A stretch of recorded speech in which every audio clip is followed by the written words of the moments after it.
अस्सलाम वालेकुम।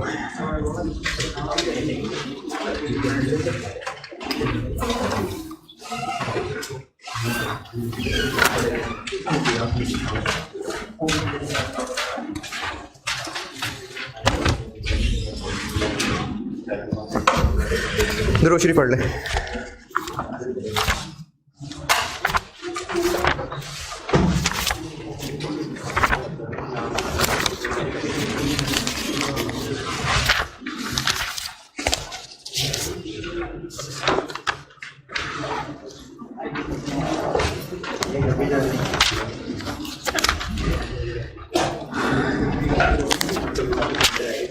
चैप्टर में पेज 23।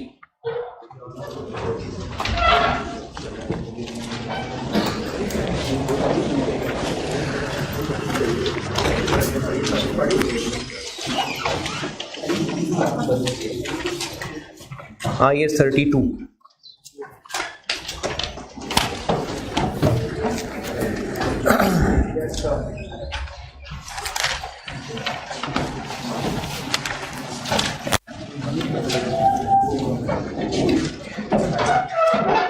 जो लोग ओरिजिनल स्टैंडर्ड पढ़ते हैं, अगर कोई है तो ये IS 32 जो है इसमें बहुत लंबी लंबी कहानी है, लेकिन बड़ी मुश्किल से निचोड़ के इसमें से एग्जामिनेबल चीज़ें थोड़ी सी निकलती हैं।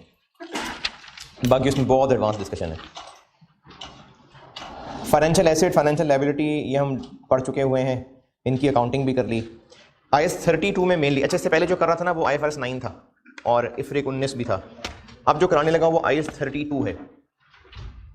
IS 32 में मेनली डिस्कशन जो की हुई है वो लायबिलिटी और इक्विटी पे की हुई है। अगर एक बिजनेस डिबेंचर इशू कर रहा है तो वो लायबिलिटी क्यों है? क्योंकि अच्छा वो तो ऑर्डिनरी शेयर इशू करके भी पैसे ले रहा है, मालिक बना दिया तो क्या?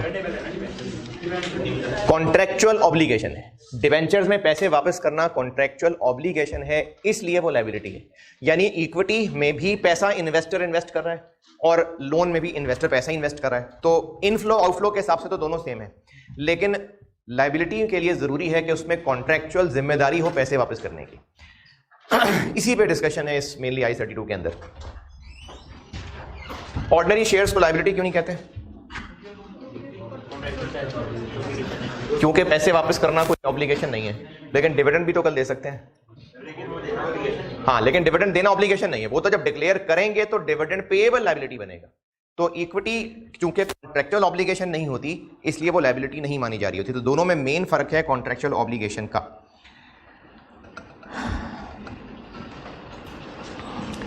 और अगर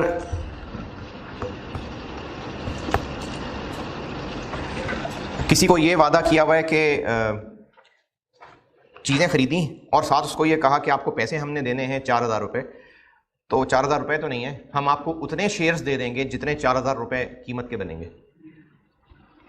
तो अब हमने पैसे नहीं शेयर्स देने हैं, तो ये लायबिलिटी है या नहीं है लायबिलिटी?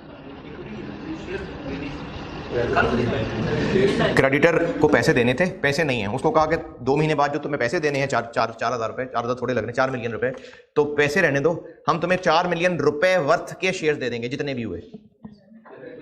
तो ये लायबिलिटी है कि इक्विटी? ये लायबिलिटी है। तो पेज 24 के ऊपर टॉप पे जो डिस्कशन है लायबिलिटी एंड इक्विटी, मेनली ये नॉलेज ही है। पॉइंट 1, 2, 3 तीनों पढ़ लें।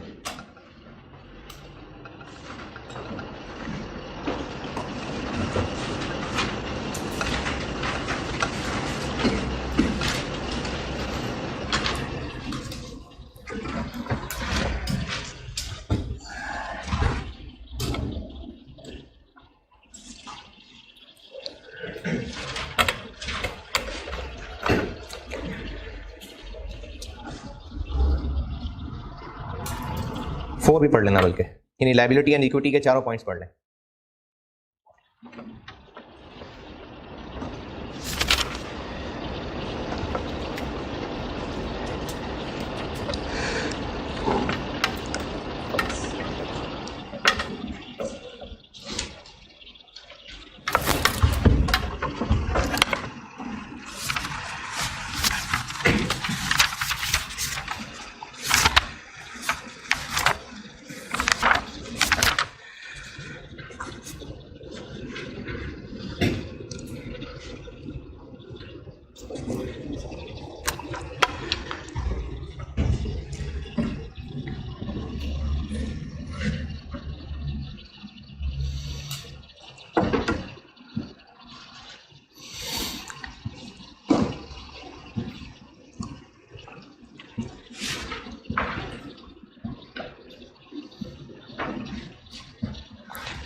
पढ़ने को कहता हूं तो पढ़ा करना है। पॉइंट 1 में ये लिखा हुआ है कि फाइनेंशियल इंस्ट्रूमेंट को इक्विटी कहना है या लायबिलिटी कहना है, देखना पड़ेगा कि टर्म्स क्या हैं। पॉइंट 2 में लिखा हुआ है कि इक्विटी और लायबिलिटी में है सब्सटेंस, मतलब असल हकीकत क्या है। जैसे प्रेफरेंस शेयर्स हैं, तो प्रेफरेंस शेयर्स तो लीगली प्रेफरेंस शेयर्स ही हैं, लेकिन कभी उनको हम लायबिलिटी मान रहे होंगे, कभी हम उनको इक्विटी मान रहे होंगे, वो पढ़ना है आगे। हाँ, तो वो है मतलब सब्सटेंस का। पॉइंट नंबर 2 में लिखा हुआ है कि लायबिलिटी और इक्विटी में मेन फर्क कॉन्ट्रेक्चुअल ऑब्लिगेशन का है। कॉन्ट्रेक्चुअल ऑब्लिगेशन होगी तो लायबिलिटी है, कॉन्ट्रेक्चुअल ऑब्लिगेशन नहीं है तो इक्विटी है। तीसरे में लिखा हुआ है कि है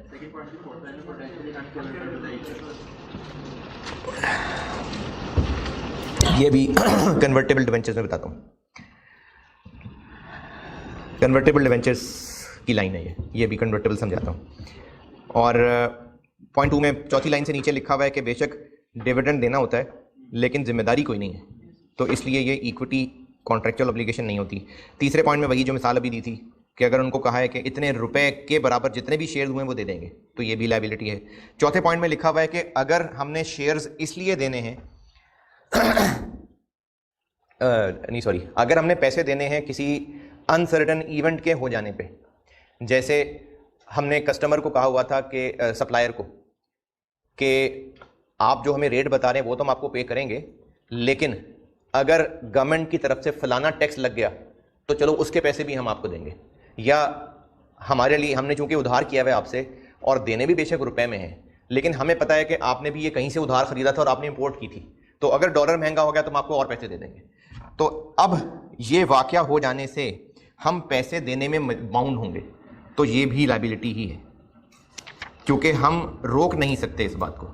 ये बात दोबारा सुने, हमने क्रेडिटर को पैसे देने हैं जितने चीज़ें खरीदी उतने, उसके साथ कुछ और पैसे भी देने हैं अगर महंगाई इतनी हो गई तो, अगर फलानी पॉलिसी आ गई तो, अगर गवर्नमेंट का फलाना रूल चेंज हो गया तो इतने पैसे और देंगे। तो अब ये पैसे देना ना देना हमारे कंट्रोल में है नहीं, तो चूंकि उस इंसिडेंट पे डिपेंड कर रहा है, हमारा कंट्रोल नहीं है, तो फिर भी ये फाइनेंशियल लायबिलिटी। वो पैसे देने वाली बात हो रही है ना, पैसे देने हैं ना।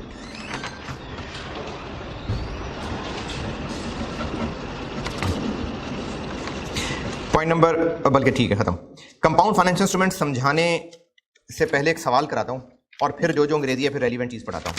आप आइए प्रैक्टिस क्वेश्चन, प्रैक्टिस सेट 4 पे हूं मैं, प्रैक्टिस सेट 4 क्वेश्चंस में पेज 48, प्रैक्टिस क्वेश्चन में पेज 48,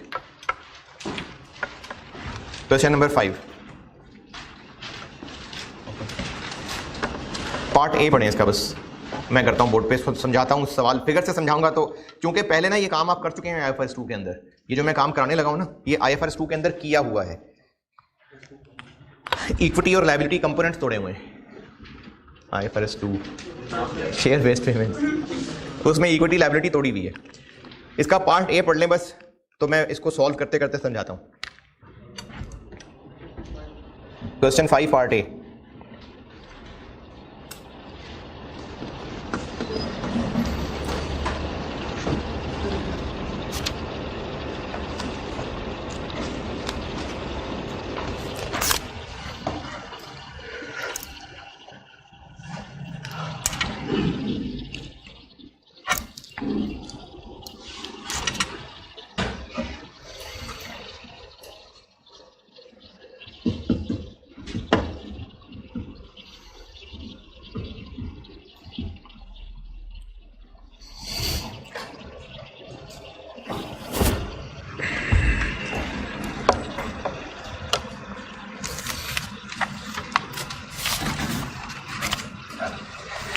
अच्छा इसमें रखी मैंने रिक्वायरमेंट बेशक सिर्फ 2020 है, लेकिन अंडरस्टैंडिंग बेहतर हो जाएगी। मैं आपको 2018 से सॉल्व कर देता हूँ बोर्ड पे, 18, 19, 20 तीनों कर देता हूँ सॉल्व। कन्वर्टेबल डिवेंचर्स इशू किए हैं और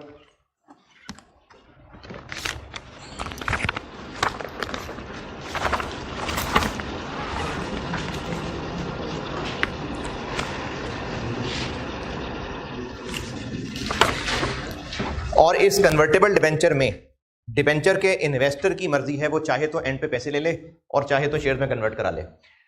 चूंकि हमें पैसे भी देने पड़ सकते हैं, हम कंट्रोल नहीं कर सकते, शेयर भी इशू करने पड़ सकते हैं, तो हमें इसके लिए दोनों पोर्शन रिकॉर्ड करने पड़ेंगे।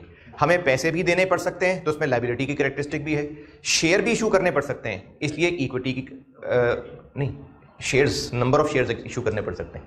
ये नहीं कहा उसको कि इतने रुपए में जितने शेयर्स आएंगे वो दे देंगे, उसको कहा है 25 शेयर्स मिल जाएंगे तुम्हें एक डिबेंचर के बदले।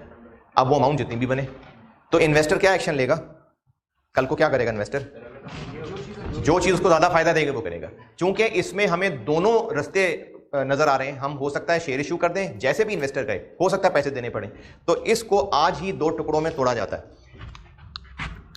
टोटल कितने पैसे हमें रेज हुए इसके बदले? 1 जनवरी 18 में प्रैक्टिस क्वेश्चन 5 का पार्ट ए कर रहा हूं डिस्कस। टोटल कितने पैसे रेज किए इन डिवेंचर्स को इशू करके? 100 मिलियन, यही फेयर वैल्यू ही थी। तो टोटल हमें इसके लिए नहीं, अभी इशू कॉस्ट को फिलहाल रहने दें, 100। इसमें से लायबिलिटी और इक्विटी कंपोनेंट तोड़ना है। कितने कूपन पे ये डिवेंचर इशू किए हैं? हमने ये डिवेंचर किस कूपन पे इशू किए हैं? कूपन रेट होता है जो इंटरेस्ट देना होता है, कॉन्ट्रेक्चुअल कैश फ्लो, कितने रेट पे? 6%। तो 9% क्या है? नहीं, अगर ये डिवेंचर सादे वाले होते तो हमें 9% रेट देना पड़ता। कन्वर्टेबल है इसलिए हम 6% दे रहे हैं। ये जो लिखा हुआ है ना 9%, इसके बारे में कहा है कि without the conversion option attracted an interest rate of 9% per annum, कि वो बॉन्ड्स जो हम 6% पे इशू कर रहे हैं हमें ये 9% पे इशू करने पड़ते अगर कन्वर्जन ऑप्शन के बगैर होते। तो इसको ये भी कह सकते थे कि मार्केट में सिमिलर सिंपल डिवेंचर्स पे 9% चल रहा है, ये ऐसे भी कहा जा सकता था। ये तो कहा है ना कि हम अगर कन्वर्जन के बगैर इशू करते तो 9 पे करते, ये ऐसे भी हो सकता था कि मार्केट में सिमिलर डिवेंचर 9% पे इशू होते हैं विदाउट कन्वर्जन ऑप्शन वाले। तो अगर ये डिवेंचर्स, कौन से डिवेंचर्स जिनमें हम हर साल 6% दिया करेंगे, कितने कितने पैसे देंगे?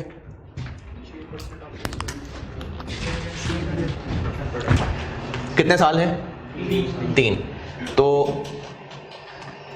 2018, 2019, 2020, इन 100 मिलियन के डिवेंचर्स पे अगर हम सिर्फ कैश फ्लो वाली बात देखें तो 100 मिलियन के डिवेंचर्स पे 6 मिलियन देंगे, 6 मिलियन देंगे और 106 देंगे। कन्वर्जन को फिलहाल अगर रहने दें, अगर ये एक सादा डिवेंचर होता जिसपे हम 6 और एंड पे 106 दे रहे होते, जबकि लोगों की डिमांड मार्केट रेट 9% होता, तो इस लोन इन डिवेंचर्स की फेयर वैल्यू कैसे निकालती? ये कल भी शायद बात की थी मैंने, ये बात दोबारा सुने।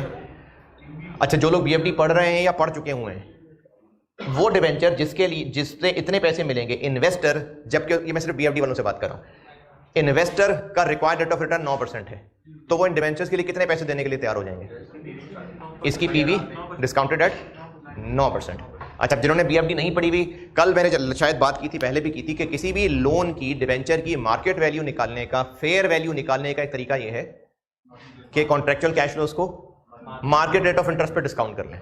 तो हमने इस वक्त ऑफिशियली 1 जनवरी 18 को ये डिवेंचर इशू कर दिए, जिससे अगर कन्वर्जन फिलहाल छोड़ दें तो हम इतने मिलियन इतने मिलियन इतने मिलियन देंगे।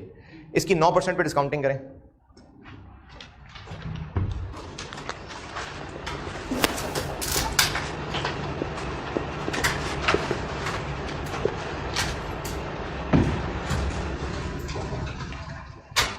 $6 मिलियन पे एन्युटी फैक्टर लगा लेते हैं, 1 - 1.09 पावर 3.09, और 100 मिलियन पे डिस्काउंट फैक्टर 92.41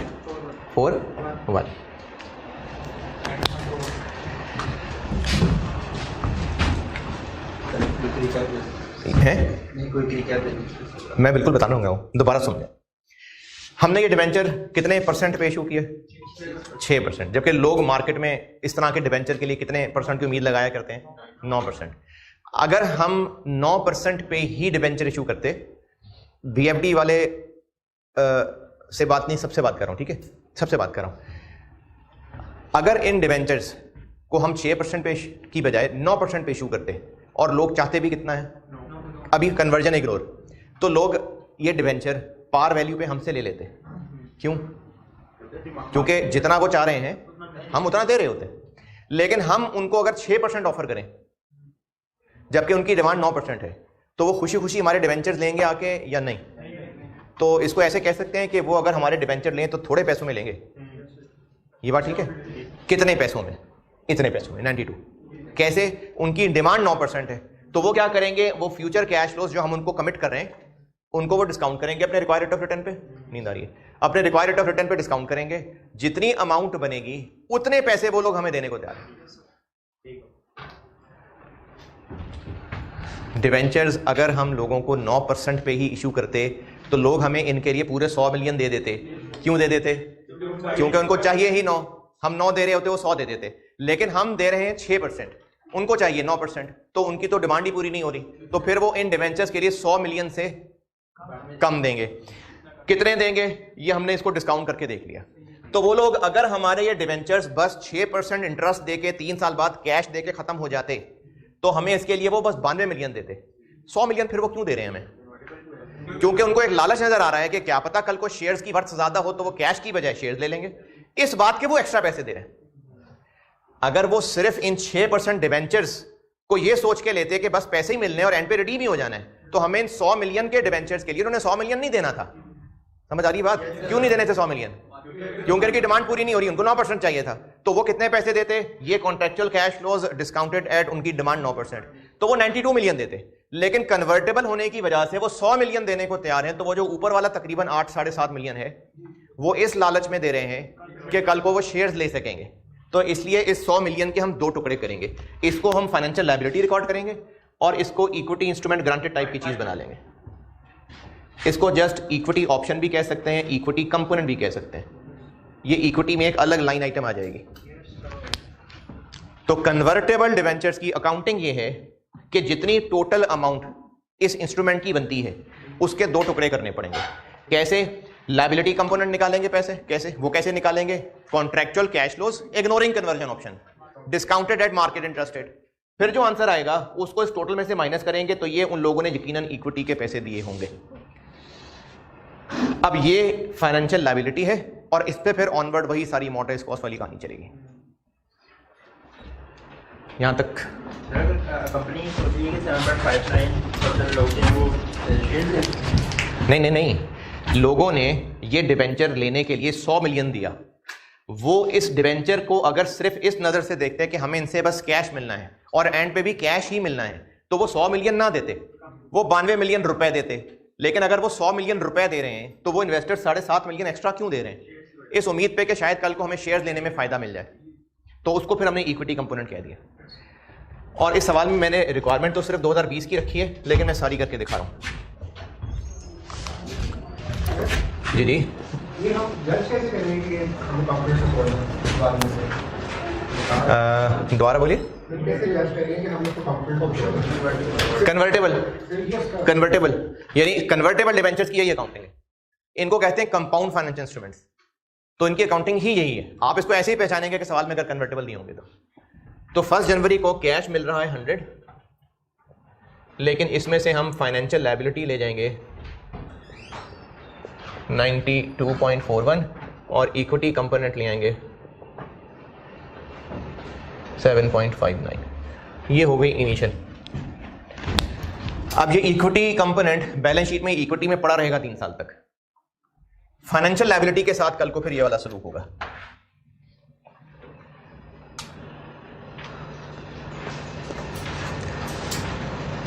यहां पे फिगर नहीं लिखिएगा अभी, मैं लिखूंगा तो नोट करना।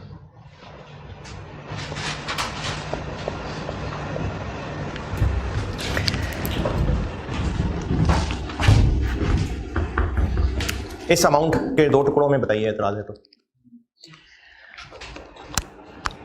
अगर ट्रांजैक्शन कॉस्ट ना होती, जो कि है इसमें, अगर ना होती तो बस यही इनिशियल अमाउंट हो गई। इसको हम यहां पर लिखते और ये टेबल बनाते। इफेक्टिव रेट क्या लेते? क्यों 9%? क्योंकि हमने उसी से डिस्काउंट करके तो उसकी वैल्यू निकाली है। अब उसी को लेके यूज करेंगे तो 0 होगा एंड पे, तो वो 9% ही इफेक्टिव रेट होता। जिस पे डिस्काउंट किया है यही इफेक्टिव रेट होता और 92 मिलियन से ये शुरू कर लेते अगर ट्रांजैक्शन कॉस्ट ना होती। तो ट्रांजैक्शन कॉस्ट होने की वजह से अब आपको इफेक्टिव रेट उन्होंने खुद बता दिया 9 पॉइंट समथिंग। तो इसका मतलब ट्रांजैक्शन कॉस्ट का भी कुछ ना कुछ बंदोबस्त करना पड़ेगा। हमें कितने रुपए रेज करने के लिए ट्रांजैक्शन कॉस्ट पड़ रही है? 100। और 100 को हमने दो नामों से क्रेडिट किया है, इसको लायबिलिटी कहा है, इसको इक्विटी कहा है। तो फिर 1 मिलियन के भी लॉजिकली दो टुकड़े करने पड़ेंगे, बराबर बराबर, फिर इसी रेशो में, और इसी रेशो में जब टुकड़े करेंगे तो लायबिलिटी वाला टुकड़ा लायबिलिटी में डेबिट, इक्विटी वाला टुकड़ा इक्विटी में डेबिट।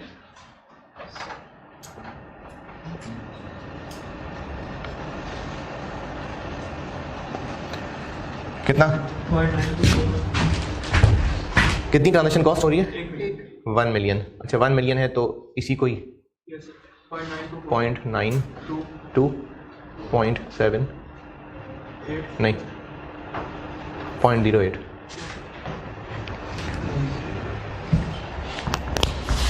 वो 100 का 1 था तो मैंने सिंपली नहीं कोई, वरना क्या करते 1 मिलियन इंटू ये डिवाइडेड बाय 1 मिलियन। तो इसको बांटा है इनकी रेशो में। और लायबिलिटी वाला लायबिलिटी में डेबिट क्यों हो गया? क्योंकि फाइनेंशियल लायबिलिटी इनिशियली रिकॉर्ड होती है अमाउंट माइनस ट्रांजैक्शन कॉस्ट, तो माइनस मतलब डेबिट। तो ट्रांजैक्शन कॉस्ट इसकी फाइनेंशियल लायबिलिटी में डेबिट और इससे रिलेटेड इसी में डेबिट। और अब टेबल में लायबिलिटी की स्टार्टिंग अमाउंट आ जाएगी 92.41 माइनस 0.92 91.49। बस अब टेबल बना लेते हैं और टेबल में इफेक्टिव रेट क्या है? अब रेट कौन सा लगेगा? 9.38।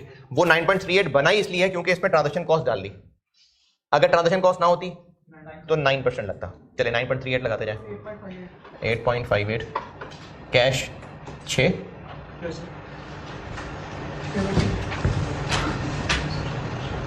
कैश 6 क्यों? वो तो क्योंकि कॉन्ट्रेक्चुअल कैश फ्लो तो 6% फेस वैल्यू का ही होगा, वो तो 100 का ही होगा। 94.07 31 दिसंबर 19 8.82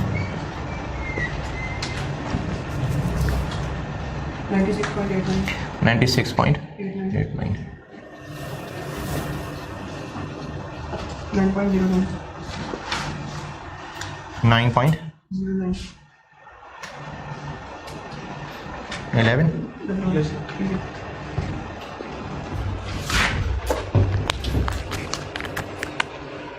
लायबिलिटी की वर्किंग ऐसे ही होगी कि कल को पैसे दे रहे हैं, क्या वाकई पैसे देंगे कि नहीं देंगे वो एंट्री में बताता हूं, लेकिन ये टेबल ऐसे ही बनेगा जैसे लायबिलिटी कल को सेटल हो रही है।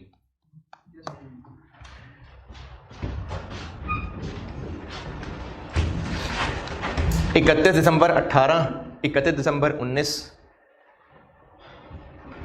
Interest debit liability credit, liability debit cash credit, interest debit liability credit, liability debit cash credit.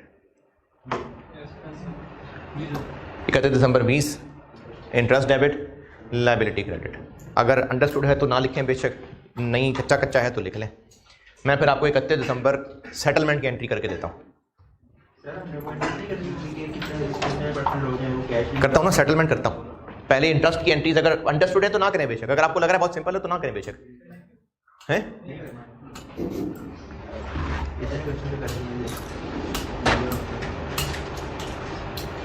Settlement की एंट्री करता हूं मैं।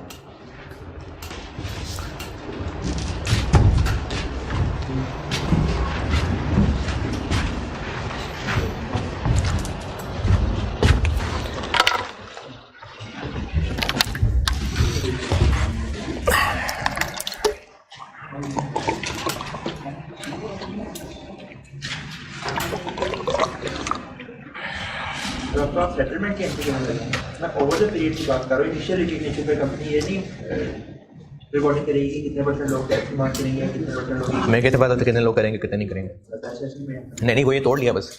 इनिशियली ऐसे ही तोड़ना था, अब एंड पे देखेंगे सेटलमेंट के टाइम क्या करना है। इनिशियली यही करना था।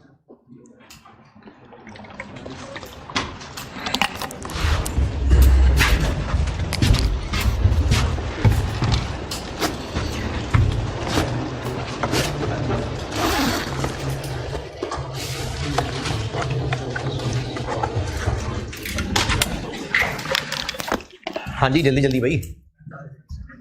इसका रिकैप दोबारा सुने। कंपाउंड फाइनेंशियल इंस्ट्रूमेंट्स यानी कन्वर्टेबल डिबेंचर्स, ये वो होंगे जिनमें इक्विटी की ऑप्शन भी मौजूद होगी। इसको हमें दो टुकड़ों में तोड़ना पड़ेगा और उसकी रीजन ये होगी कि लोग इसके लिए इतने पैसे हरगिज ना देते, क्योंकि कन्वर्टेबल डिबेंचर्स का कूपन रेट सादे डिबेंचर से कम ही होता है। तो लोग इतने कम कूपन के लिए पूरे पैसे ना देते। कितने पैसे देते, कैसे कैलकुलेट करें? इग्नोरिंग कन्वर्जन ऑप्शन, जो कॉन्ट्रैक्चुअल कैश फ्लोज हैं उनकी मार्केट रेट पे पीवी, लोग यकीनन इतने पैसे देते। तो अगर ज्यादा दे रहे हैं तो कोई और वजह है। अब जो कोई और वजह है वो ये है कि वो उनको शेयर्स की लालच है। तो इसलिए हमें इन 100 मिलियन में से जितने पैसे वो शेयर्स की लालच में दे रहे हैं उसको अलग से इक्विटी कंपोनेंट कहना पड़ेगा। कल को इवेंचुअली वो शेयर्स लें या कैश लें, इसका इससे कोई ताल्लुक नहीं है कि इनिशियली हमने क्या करना। इनिशियली ऐसे ही करना है। ये इसलिए फेयर है कि लायबिलिटी 100 मिलियन की दिखा देना सही नहीं होगा, क्योंकि जब 100 मिलियन वो सारा दे ही नहीं रहे उन डिवेंचर्स के लिए, कुछ पैसे तो वो इक्विटी की उम्मीद पे दे रहे हैं। तो इसलिए इसके दो टुकड़े करने पड़ेंगे। टुकड़े कैसे करने हैं? फार्मूला अगर याद रखें तो इनिशियल अमाउंट टोटल, कैश नहीं, जितनी इंस्ट्रूमेंट की इनिशियली फेयर वैल्यू बनती है, हो सकता है 100 से डिफरेंट बनती होती है, तो फिर हम वो लेते, जितनी टोटल अमाउंट बनती है उसमें से liability component minus. Liability component कैसे? कन्वर्जन ऑप्शन को इग्नोर करके इन डिवेंचर के contractual cash flows discounted eight सादे डिवेंचर का मार्केट रेट, जो आंसर बनेगा वो इसमें से माइनस करेंगे, ये इक्विटी कंपोनेंट होगा। और इनिशियली हम लायबिलिटी और इक्विटी कंपोनेंट दोनों अलग अलग तोड़ लेंगे। फिर अगर ट्रांजैक्शन कॉस्ट हुई तो उसको इन दोनों में इसी रेशो में बांट लेंगे और इन दोनों अमाउंट्स को नेट करके ये टेबल स्टार्ट हो जाएगा लायबिलिटी का। और अगर ट्रांजैक्शन कॉस्ट ना होती तो बस सिर्फ वही होता और इसके टेबल के लिए इफेक्टिव रेट वही जो मार्केट रेट है, लेकिन ट्रांजैक्शन कॉस्ट आने की वजह से इफेक्टिव रेट चेंज हो गया। तो इसकी अब वैसे ही अकाउंटिंग होगी लायबिलिटी की जैसे पहले होती थी। आखिर में अब क्या करना है वो बताता हूं जी। हाँ, इसको तोड़ते हुए, अच्छा अगर हम इसी के अंदर ट्रांजैक्शन कॉस्ट डाल लेना तो डाल सकते हैं, लेकिन उसमें गलती जो हो जाएगी कि आप इनकी ये जो पीवी निकाल रहे होंगे, अगर आपने यहीं पर ट्रांजैक्शन कॉस्ट डाल ली तो ये फिगर तो आपने ऐसे ही निकालनी है। उससे क्या होगा, बैलेंसिंग करने से ये तो सारी की सारी ट्रांजैक्शन कॉस्ट इक्विटी को चार्ज हो जाएगी। ये सही नहीं है, इसलिए यहां नहीं डाला। पहले दो टुकड़े कर लिए, फिर ट्रांजैक्शन कॉस्ट के भी दो टुकड़े किए। सेटलमेंट बताता हूं। बेशक इस सवाल के अंदर तो कहा है कि लोगों ने शेयर्स ले लिए ना।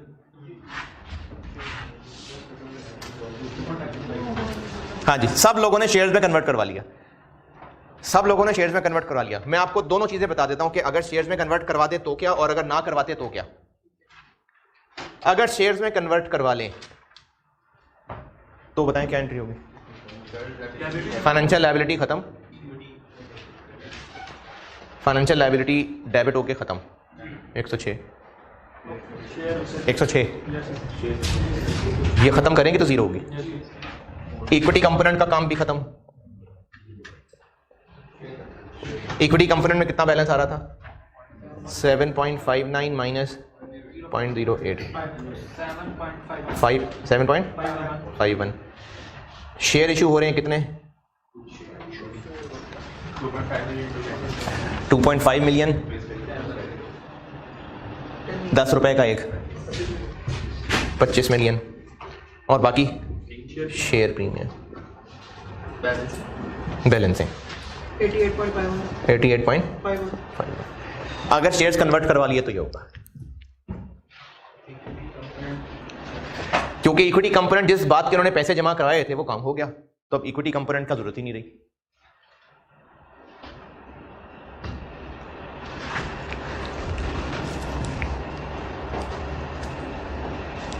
अगर उसकी शेयर की वैल्यू बताई होगी तो शेयर प्रीमियम हम किससे निकालते हैं? नहीं, वो इफ्रिक 19 था तब जब अचानक तय हो रहा था कि शेयर्स लेके किस्सा खत्म हो। इफ्रिक 19 टॉपिक ही अलग लिखा इसीलिए कि ये अचानक होने वाला काम था। यहां पर शुरू से तय है, उन्होंने कहा 2.5 मिलियन शेयर आप लीजिएगा, कैश लीजिएगा। अब 2.5 मिलियन को अगर हम उस दिन की फेयर वैल्यू से मल्टीप्लाई नहीं ना, IFRS 2 में भी यही करते थे कि इक्विटी इंस्ट्रूमेंट ग्रांटेड की फेयर वैल्यू पहले दिन वाली होती थी, उसको अपडेट नहीं करते थे। इफ्रिक 19 में सिर्फ ऐसा इसलिए किया था क्योंकि अचानक ये बात आई थी कि चलो शेयर्स लो और बात खत्म करो, तो इसलिए उसमें शेयर्स की फेयर वैल्यू लेनी थी, इसमें नहीं। और अगर ये लोग पैसे ले लेते, अगर ये लोग कैश ले लेते तो कितना कैश देते उनको? 106 देते, तो 106 डेबिट, कैश क्रेडिट 106, और वो जो इक्विटी कंपोनेंट रखा हुआ था वो तो बेकार है, तो उसको डेबिट करके रिटेन अर्निंग में डालें।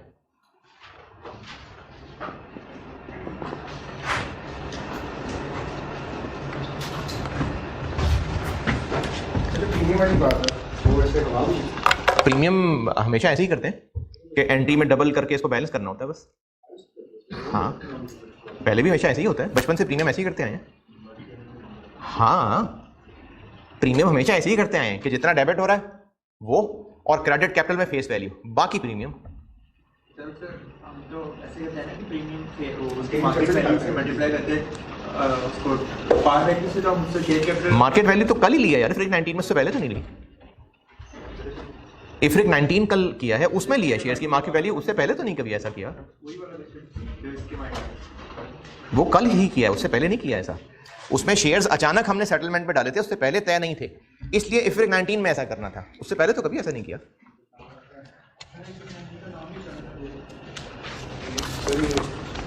हाँ जी, जो होता कि वो शेयर लेते थे और 31 दिसंबर 19 को ही ले लेते,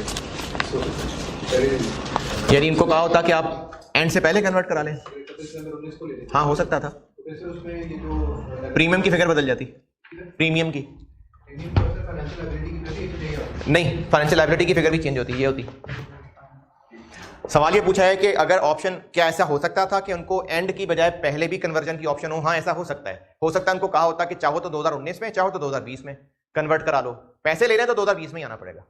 तो अगर वो 19 में ही कन्वर्ट करवा लेते तो एंट्री में फाइनेंशियल लायबिलिटी इतने से डेबिट होती, क्योंकि ये तो भी टाइम ही ना आया होता, इतने से डेबिट होती और प्रीमियम चेंज हो जाता। अच्छा, अब ये जो सारा कुछ किया है ना, पेज 24 के चैप्टर में, पेज 24 के कंपाउंड फाइनेंशियल इंस्ट्रूमेंट से पढ़ना शुरू करें और अगला 25 पेज तक पूरा पढ़ लें, पॉइंट 6 तक।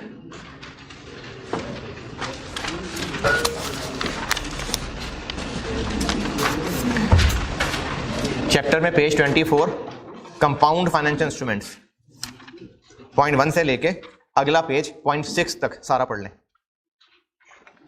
ये सारा कुछ समझा दिया आपको।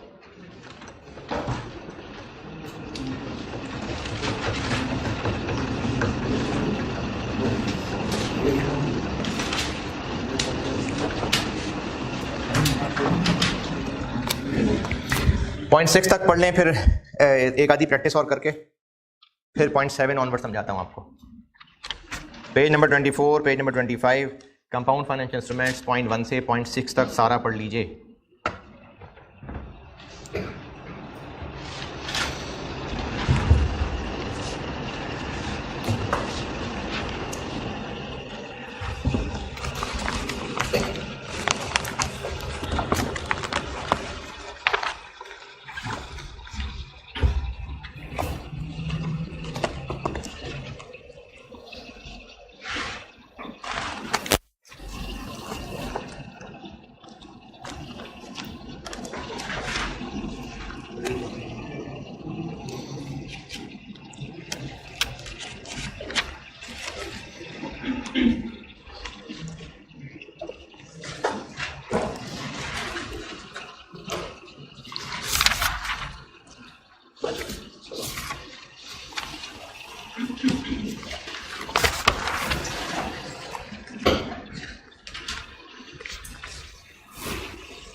हाँ जी, पॉइंट 6 तक पढ़ना बस।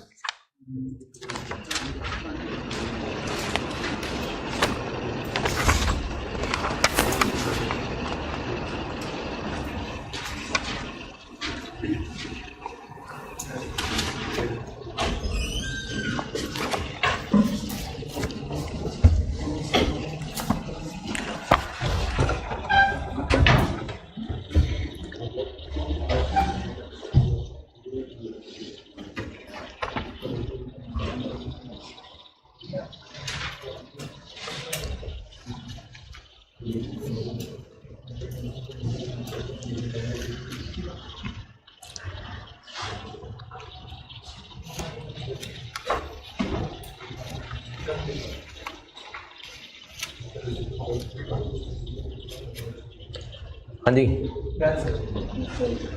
अगर पढ़ रहे थे तो यही जो मैंने समझाया यही लिखा हुआ है जी। आपने एंट्री की है, इसमें जो पॉइंट नंबर 6 में एंट्री है, equity component direct retain earning का शेयर में कवर होगा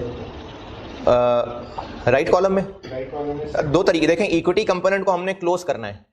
अगर आप अल्टरनेटिव वाला जो मैंने तो सामने भी किया है वो करें तो इक्विटी कंपोनेंट का क्लोज होने का फैक्ट प्रीमियम में आ रहा है, और जो मैंने अल्टरनेटिव से ऊपर किया हुआ है वो भी ठीक है। उससे क्या हो रहा है, वो इक्विटी कंपोनेंट रिटेन अर्निंग में जा रहा है। दोनों बातें ठीक है।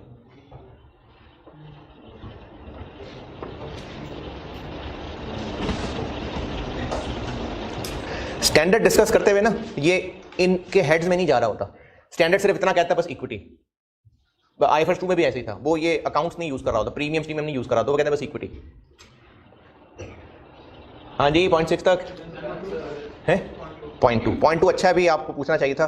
0.2 में ये लिखा हुआ है कि ये जो हमने इनिशियली 2 टुकड़े कर लिए, हो सकता है 1-2 साल के बाद हमें अंदाजा हो जाए कि शेयर्स की प्राइस इतनी अच्छी ग्रो करना शुरू हो गई है कि कोई बेवकूफ़ी होगा जो कैश लेगा।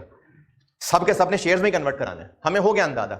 इवन देन हम इसको ऐसे ही चलाते रहेंगे। हम अपनी बुक्स में लायबिलिटी तोड़ चुके ना, हम लायबिलिटी ही चलाएंगे। बेशक हमें कुछ अर्से बाद पता ही क्यों ना चल जाए कि लोगों ने शेयर्स लेने हैं, फिर भी लायबिलिटी खत्म नहीं कर देंगे। या उलट, हमें बेशक यही क्यों ना पता चल जाए कि लोगों ने लेना ही कैश है, नहीं लेने शेयर, फिर भी हम इक्विटी खत्म नहीं कर देंगे। तो जो इनिशियली एक बार तोड़ दिया, बस अब उसी को आगे चलाएंगे। बाद में चांसेस बदल लेने से क्लासिफिकेशन चेंज नहीं कर देंगे। ये लिखा हुआ 0.2 के अंदर।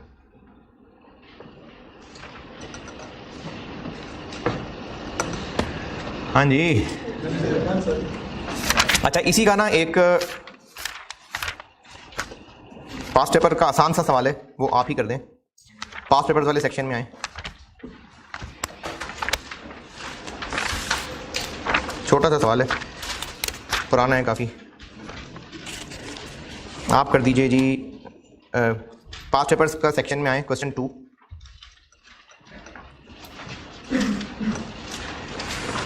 काफ़ी पुराना ना, इसलिए नंबर भी ज़्यादा है। Question number 2, crow textile mills limited. इसका पार्ट बी कर दें जल्दी से, सिंपल सा है, लेकिन एक बार आपके हाथ से गुजर जाए सवाल। पास्ट पेपर्स वाले सेक्शन में क्वेश्चन नंबर 2 जो कि दिसंबर 12 का सवाल है, इसका पार्ट बी कर दें। पार्ट ई तो डेरिवेटिव्स का है, पार्ट ए, पार्ट बी कर दीजिए। छोटा सा सवाल है, करते हैं जल्दी से।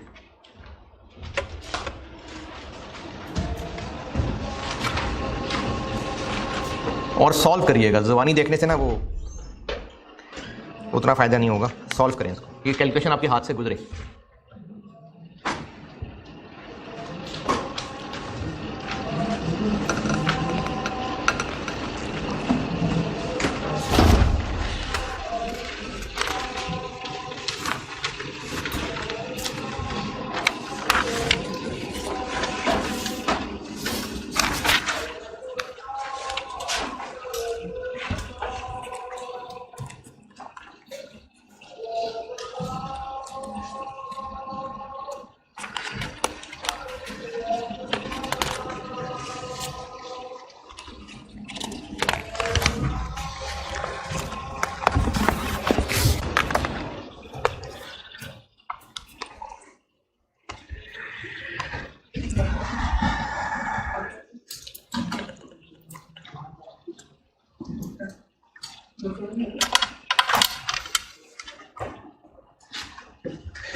इतनी देर का तो नहीं है यार।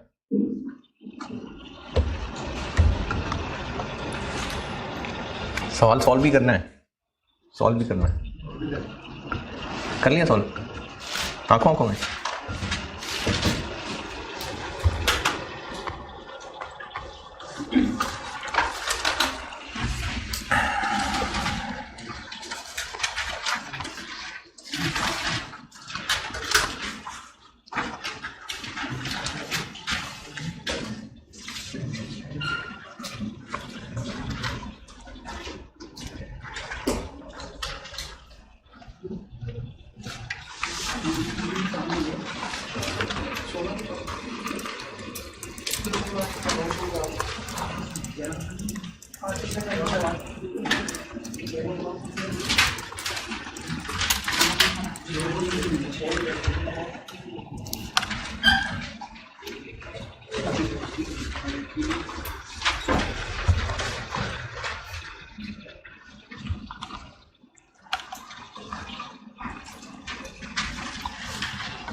अरे इतनी देर,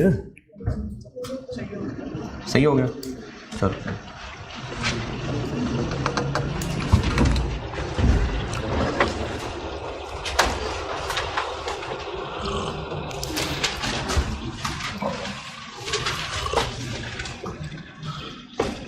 हाँ जी, कोई सवाल परेशानी अगर किया है?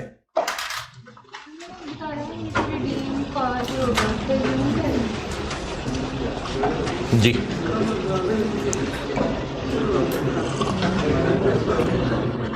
कोई सवाल पूछना है? करना था तो पूछना था। जून 22 को लें, जून 22।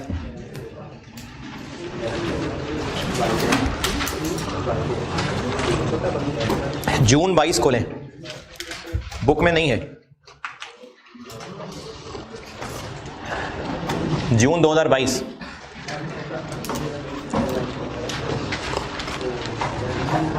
बुक में नहीं है जून 22। क्वेश्चन नंबर 2 का पॉइंट 1 पढ़िए।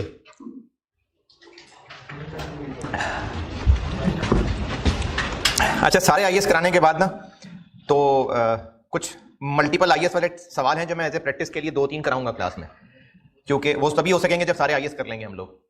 तो ये है तो मल्टीपल आईएएस वाला सवाल, इसमें करेक्शन ऑफ एरर्स है और मुख्तलिफ आईएएस हैं, तो इसलिए फुल फ्लैश सवाल तो अभी मैं नहीं कर रहा। सिर्फ एक एडजस्टमेंट जो इसकी थी उसके हम बैलेंस शीट और इनकम स्टेटमेंट के एक्सट्रैक्ट्स बना लेते हैं बस। यानी सवाल की रिक्वायरमेंट जो भी है मैं रिक्वायर कर रहा हूं कि आप क्वेश्चन 2 का पॉइंट 1 पढ़िए और हम 31 दिसंबर 21 की SOFP और SOCI के एक्सट्रैक्ट्स बना लेते हैं बस।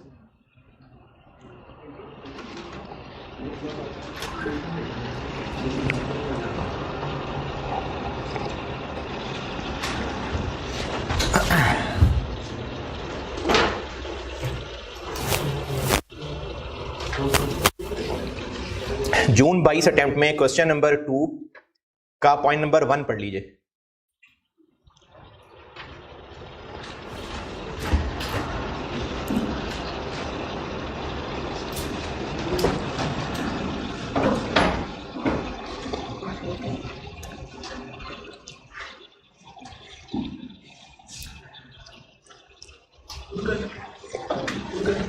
को ट्राई करना है कि मैं बोर्ड पे करूं? हैं?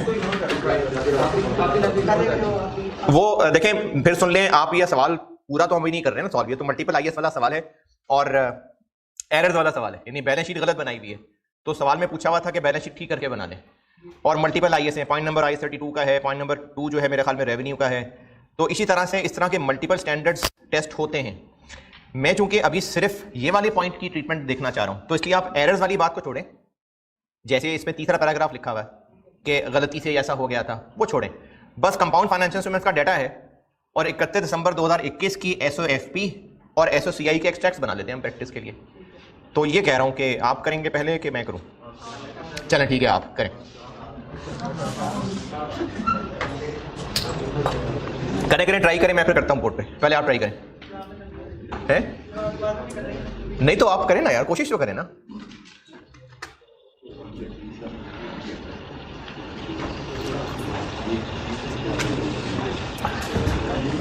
SOFP और SOCI 31 दिसंबर 2021 यानी पहला ही साल SOCI और SOFP के एक्सट्रैक्ट्स बना दें।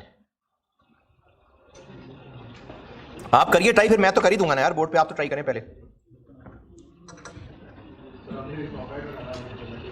हैं? नहीं आप करें तसल्ली से करें।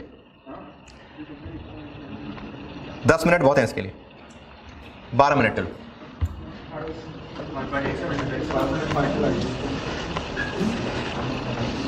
हाँ 24 नंबर का सवाल है।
कैश लो। हाँ तो करो ना ट्राई।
जी जी, liability by default amortised cost ही होती है।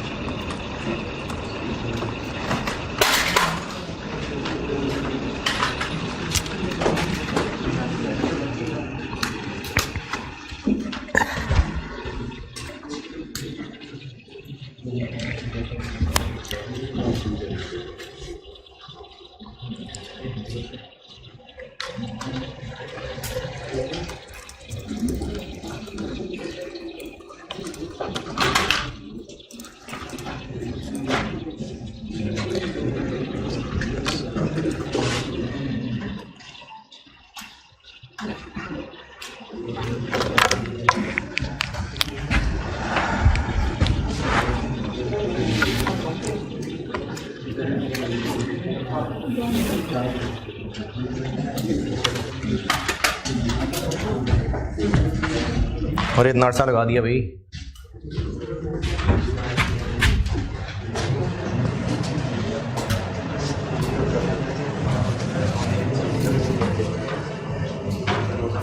हाँ, फॉर्मेट से आगे बढ़े, करूँ डिस्कस?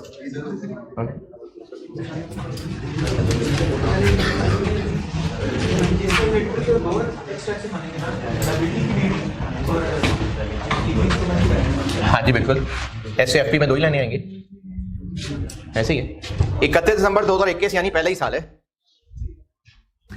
चले इधर देखें, जो कोशिश कर ही नहीं रहे थे वो भी इधर देख ले। टोटल इनिशियल अमाउंट कितनी? 1250। जी जी, मिलियन। 1250 टोटल इनिशियल अमाउंट है। और ऐसी कोई बात कि इसकी फेयर वैल्यू कितनी थी, तो बस फिर 1250 की थी, तो टोटल अमाउंट हो गई 1250। लायबिलिटी कंपोनेंट, इसके लिए हमें देखना पड़ेगा कि इसके कॉन्ट्रेक्चुअल कैश फ्लोज क्या हैं, इग्नोरिंग कन्वर्जन। तो कैश फ्लोज कॉन्ट्रेक्चुअली ये हैं कि 2021-22 में कुछ नहीं, और 2023 और 24 में 16%, और रिडेम्पशन अगर की तो एट पार। पहले पैराग्राफ में लिखा हुआ है any unconverted bond would be redeemed on that date at par value. तो 21-22 खाली है और 23 और 24 में 16% है।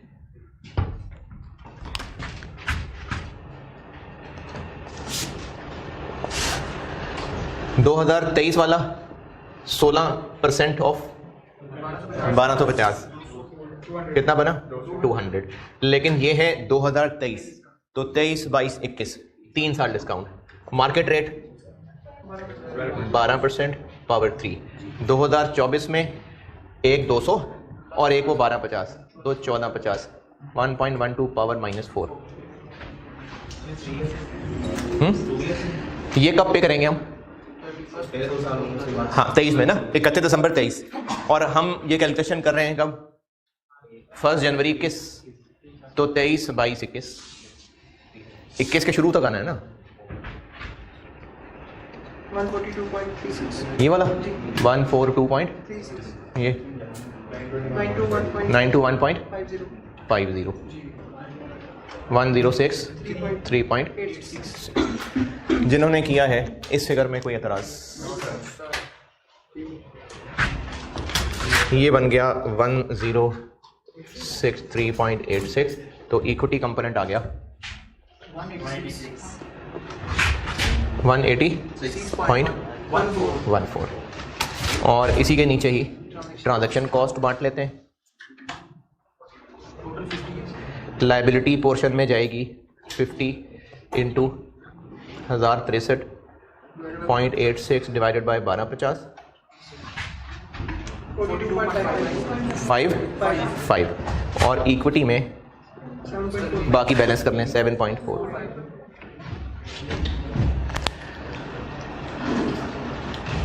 इस टेबल में 31 दिसंबर 21 starting point, this minus this 102 1. Effective rate अगर ट्रांजैक्शन कॉस्ट ना होती तो 12% होता। ट्रांजैक्शन कॉस्ट आने की वजह से इफेक्टिव रेट 13.2 हो गया। 134.81 कैश 21 में कुछ नहीं है। 1156.12 एक्सट्रैक्ट्स ऑफ एसओएफपी में फाइनेंशियल लायबिलिटी, इक्विटी कंपोनेंट ये नहीं।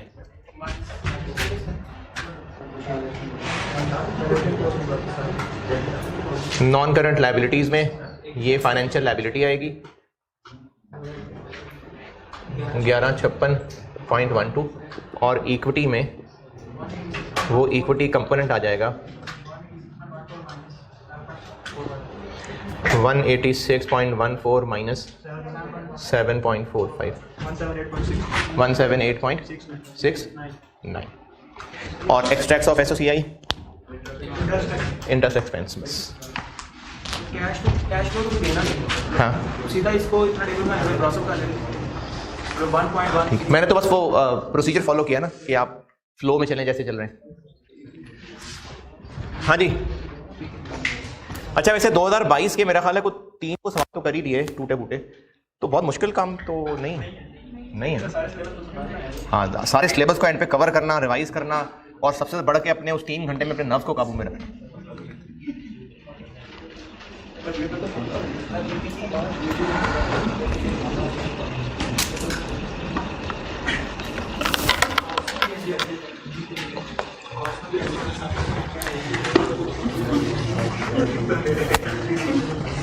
अच्छा, एक इसका सवाल मैंने बनाया हुआ है फॉरेन करेंसी मिक्स करके, तो ज़बानी है नहीं वो होमवर्क डिस्कशन में ना मुझे याद है वो भी रह गया, वो दिसंबर 11 वाला वो भी रह गया, तो इसलिए होमवर्क नहीं। एक सवाल मैंने फॉरेन करेंसी मिक्स करके बनाया हुआ है इसका।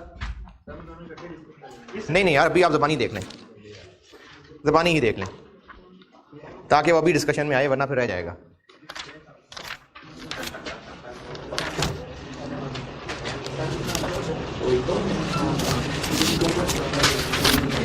प्रैक्टिस क्वेश्चंस में क्वेश्चन नंबर 2,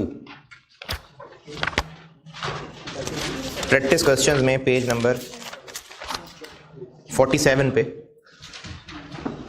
पेज नंबर 47,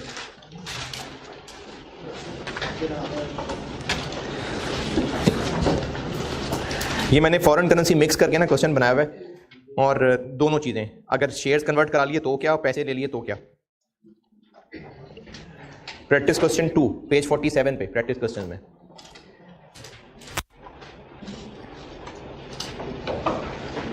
पंद्रह मिनट ले लें, बेशक कर दें तो अच्छी बात है, अगर मौत पड़ती हो तो ज़बानी देख लें, लेकिन कर लें। मोटिवेट हो जाते। हाँ जी, ये इन्वेस्टर के पॉइंट ऑफ व्यू से कौन सी क्लासिफिकेशन लगती है? फाइनेंशियल एसेट तो दूसरी इक्विटी है,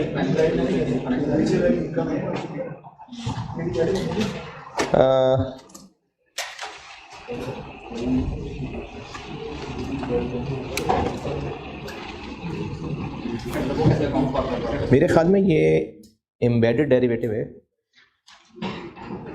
एम्बेडेड डेरिवेटिव एक चीज़ पढ़ाऊंगा, उसमें पूछिएगा सवाल, एम्बेडेड डेरिवेटिव उसमें पूछिएगा, उसमें मुझे उम्मीद है आंसर हो जाएगा आपका। प्रैक्टिस क्वेश्चन में पेज 47 प्रैक्टिस क्वेश्चन 2 कर दें तो बहुत मेहरबानी आपकी। कन्वर्टेबल डिवेंचर चूंकि है ही डॉलर्स में तो सारी कैलकुलेशन होगी डॉलर्स में, सारी कैलकुलेशन टेबल वाली भी डॉलर्स में होगी, ट्रांजैक्शन कॉस्ट सब डॉलर में होगा। सारी कैलकुलेशन करने के बाद फिर उनको रुपए में लाना है और एक्सचेंज गेन लॉस निकालना है क्योंकि मॉनेटरी आइटम है।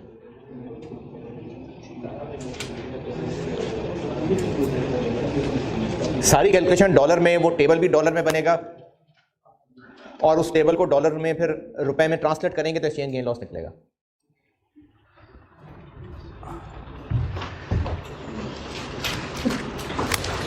करें यार, सवाल टाई तो करें ना।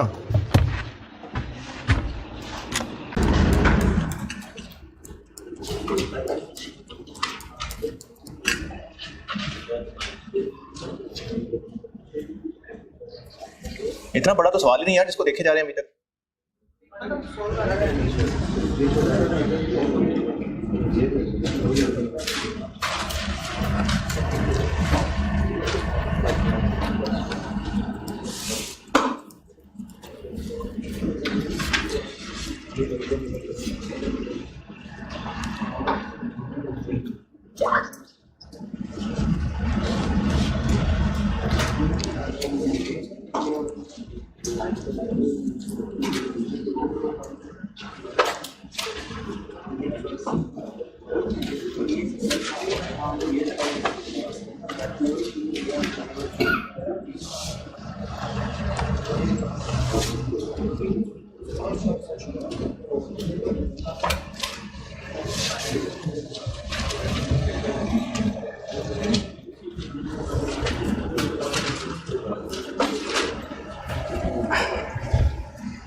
तेरह मिनट हो गए।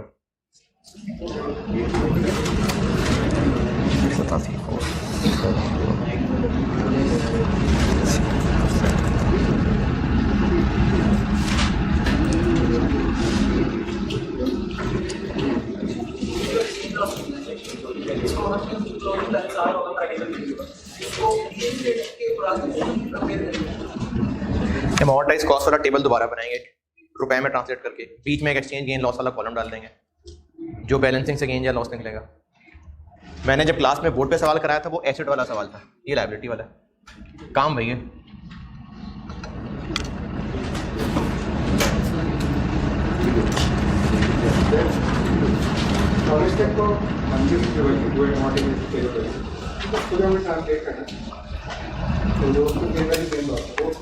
फेयर वैल्यू गेन लॉस कहाँ से आ गया?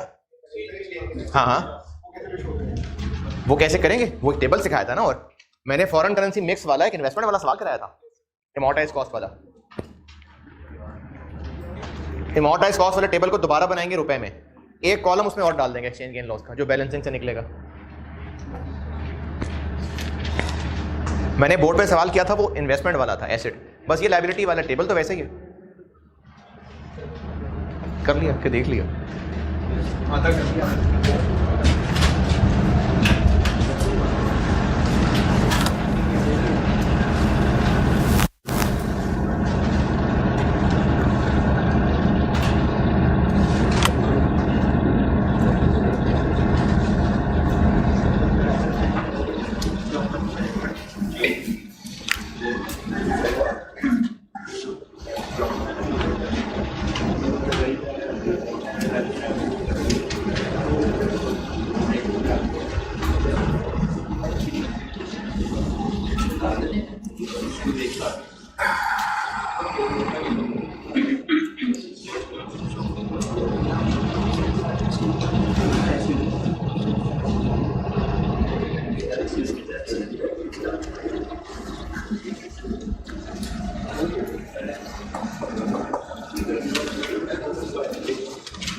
हाँ जी, 15 मिनट हो गए यार।